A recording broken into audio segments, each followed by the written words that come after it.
بسم اللہ الرحمن الرحیم۔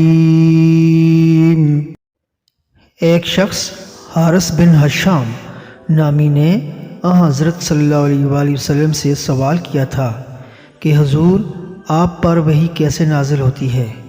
آپ صلی اللہ علیہ وآلہ وسلم نے فرمایا کہ وحی نازل ہوتے وقت کبھی مجھ کو گھنٹی کی سی آواز محسوس ہوتی ہے، اور وحی کی یہ کیفیت مجھ پر بہت چاک گزرتی ہے۔ جب یہ کیفیت ختم ہوتی ہے تو میرے دل و دماغ پر اس فرشتے کے ذریعے نازل شدہ وحی محفوظ ہو جاتی ہے، اور کسی وقت ایسا ہوتا ہے کہ فرشتہ بشکل انسان میرے پاس آتا ہے اور مجھ سے کلام کرتا ہے، پس میں اس کا کہا ہوا یاد رکھ لیتا ہوں۔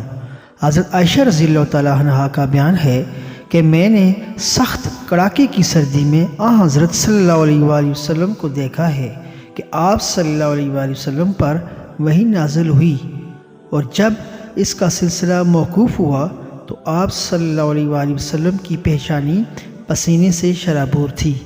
صحیح بخاری حدیث نمبر 2۔